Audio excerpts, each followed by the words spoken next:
Hey guys, I'm back for another video, and today I'm going to be talking about Hytale again.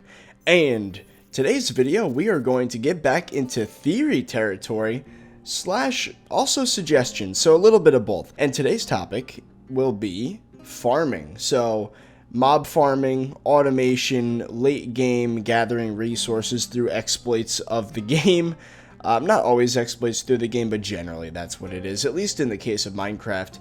So this is your mob grinders, this is your automatic farms, your sand duplicators, your things like that, where it's just generating resources for you without any active effort from the player.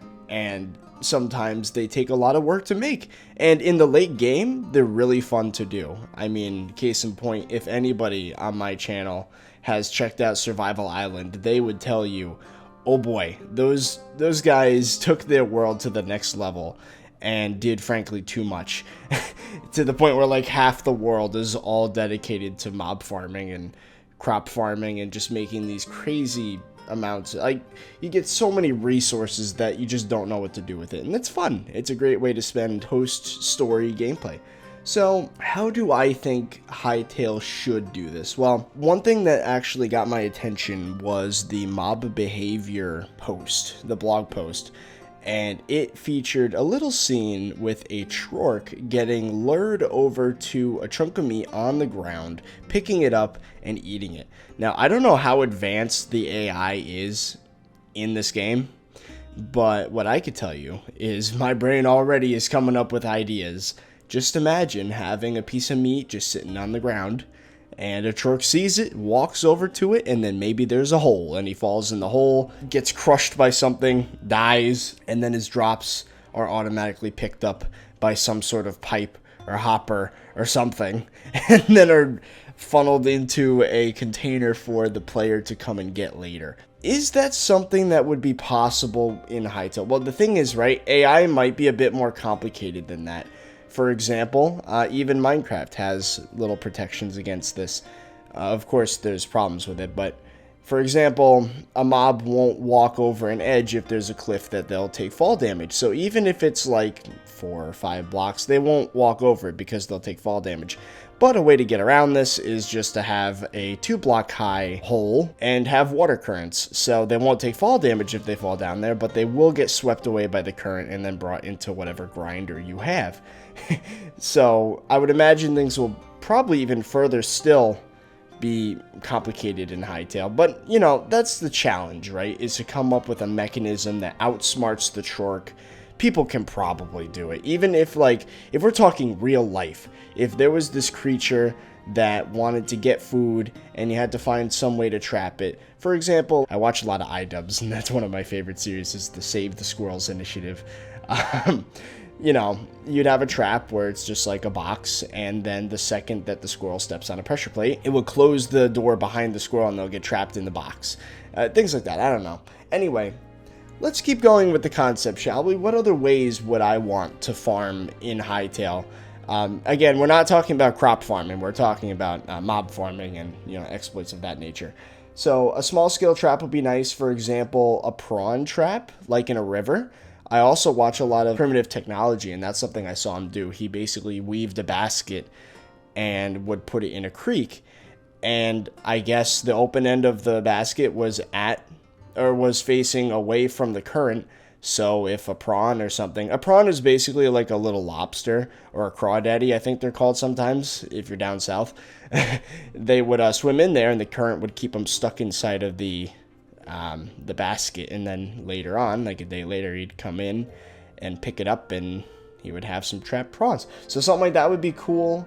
A rope trap, like the classic, where there's like a rope on the ground and then something steps on it, activates it, and then they get caught by the foot or something and get like hoisted up in a tree. I don't even know how that trap works, to be honest, but something like that would be cool for like bears and stuff. It would still need to be reset though. You'd have to collect it. It's not something that can just go forever, but still, it'd be cool. So this also brings up another question.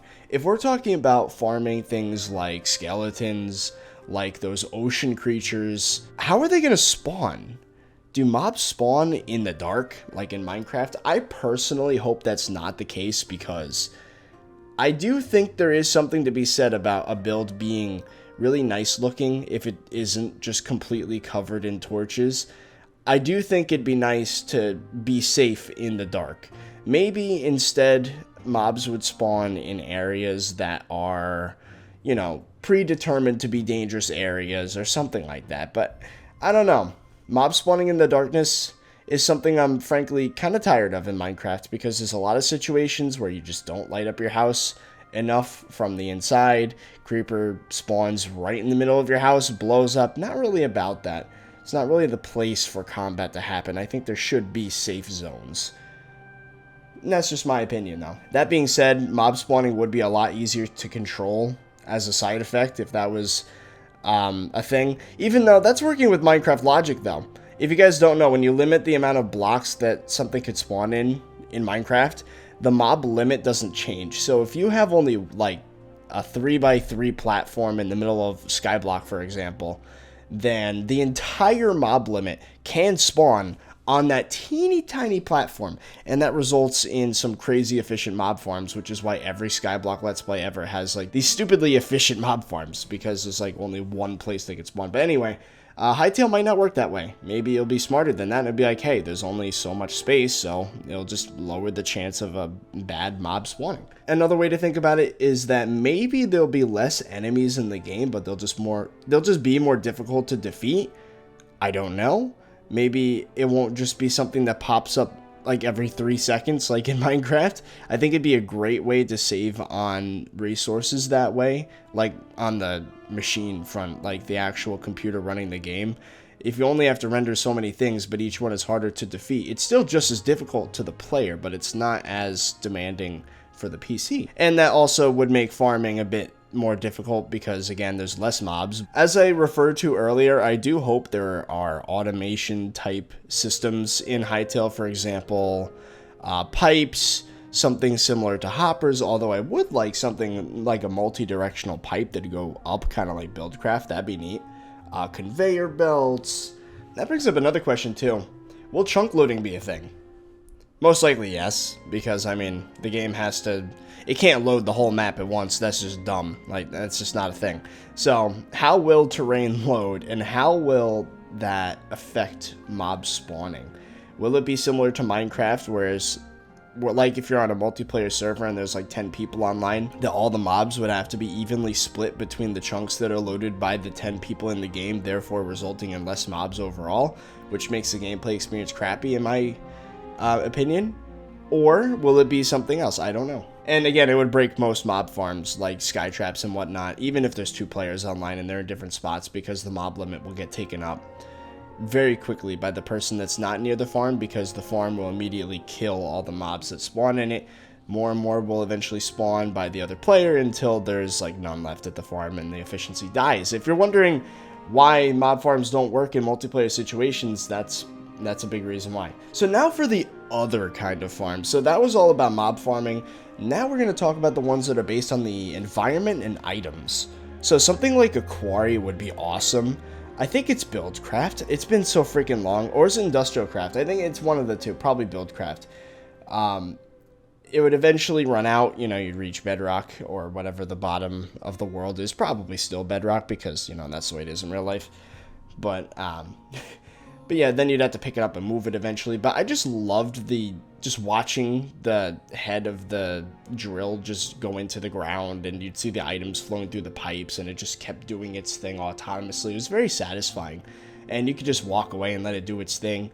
And then when you come back, you just have a whole bunch of items, and it's really cool. And for someone that's been playing Minecraft a long time, you really appreciate that sort of thing, because you don't really want to sit there and mine every block, but if you need the raw resources, then you have to do it unless you have a quarry. I also think it'd be nice, this is kind of going off the beaten path here, but I think it'd be nice to have processes like composting, compacting, auto-crafting, melting, casting, lots of different ways to process items, maybe grinding it up in a macerator, just like Industrial Craft, maybe even extracting, extruding or whatever from trees to get rubber. all these different processes would make farming so much more interesting, because then you can have very specific setups for very specific situations, and you could feel that pride if you've been tinkering with this automated system and you manage to make something that's able to extrude rubber from trees in like an automated way. And there's like this big tree farm, and it takes the rubber and then it automatically cooks it in the furnace, and then it's able to auto craft it into I don't know, you'd auto craft it with copper that you get from a nearby quarry, and together you craft them to make wires, and then you could take those wires and craft them with iron from the quarry to make simple machines, and then you take silicone and redstone and put it all together, and all of a sudden you have a super complicated but like really cool automated factory that makes circuits or something. Like, that's so much fun in late game situations. It's complicated, yeah, but it's so satisfying. So I don't know, something like that combination of just having automated systems combined together with redstone-esque automation with crafting and processing, it could really make for fun. Again, it's basically all late to end game stuff. I would imagine the beginning would most likely be a lot of exploration, a lot of looting, things like that, but I don't know. I do think that there's a side to me and to a lot of players of Minecraft that really want that sort of thing to happen. Oh, and then here's a question. Would situations like Sky Factory be possible, where like you get these really unrealistic situations where you could, for example, you put down dirt, right? And then you're able to get rocks out of the dirt, and then you turn the dirt into cobblestone, and this process happens infinitely. And then you melt the cobblestone into lava, and then you combine it with water to make obsidian. So then all of a sudden, if you really think about it, you've just turned dirt into obsidian. And then, right, you can go even farther with that. You can hammer the cobble into gravel, and then sieve the gravel to get diamonds, and then before you know it, you're turning dirt into diamonds. Is that how it's gonna be? I kind of hope not. I hope it would at least be somewhat realistic, to the point where you can't just get everything in the game from one block, which works for Sky Factory, but for general gameplay purposes, I really don't think so, because it'd be boring. The game should promote going to all sorts of different places to get different things, and I think it'd be more fun that way, personally. I don't know, maybe there'd be ways to customize it yourself in like a custom map situation, but I think in the vanilla experience, that'd be pretty cool to do it that way. Oh, some other ideas for automation. Maybe you'd have a grain mill, this machine with a blade on it, and it would cut the wheat from the field and then process. It would like use conveyor belts to bring the cut wheat to a grain mill, which is run by mechanical power by the nearby river flow. Mill it into a flour and then automatically bake it into bread or something would be kind of cool. Having some chemistry would be cool as well. I don't really have any examples for it, but still, I don't know, combining different things together might result in like explosions, or or you'd be able to make gunpowder from its like base pieces. Maybe you'd mix like, I think it's 3 different powders, like charcoal, phosphorus, and some other thing. I think like ash.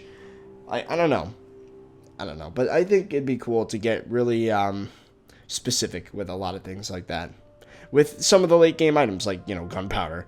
And since the crafting actually has been confirmed to not need a shape in a crafting grid, I think you can get as complicated as you like with a crafting recipe, and it's not going to overwhelm people because it just pulls directly from the player's inventory.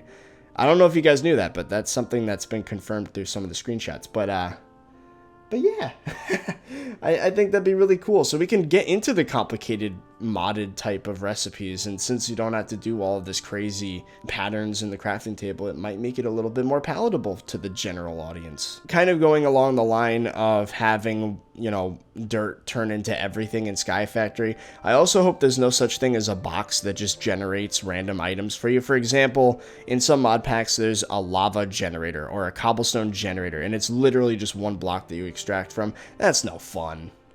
That's no fun. That skips the most fun part of the process, making the automated system I mean, even though it's much work to make a cobblestone generator that then has a block breaker, which then has a pipe coming from the back of it, venting into a chest, that's so much more satisfying to watch happen than just to have a block with a pipe coming out of it just magically producing cobblestone. Like, that's not fun. Anyway, those are my thoughts on automation and farming in Hytale. What do you guys think? So I'm kind of somewhere along the line of industrial craft, tech it type of situations. Playing that mod pack back in the day was a lot of fun, and I think that that's something Hytale could benefit from in the late game. I would like to stress late game. Unless you know a lot about the game and you just start doing it early, but that's, you know, second, third, fourth playthrough. I don't know. I think it'd add a lot of depth to the game. It could potentially produce its own communities, like how there's a redstone community right now in Minecraft. I don't know. Well, anyway, if you enjoyed this video, make sure to leave a like down below. And if you want to see more of my Hytale content, you should join the 30Virus botnet. On there, you get notification for all my videos the second they come out, and you have your own chat to talk with your peers about what you think will be in Hytale, or you can even ask questions, and a lot of people might know stuff that you don't. Well, anyway, that's it. So, I hope you guys enjoyed, and I'll see you guys later.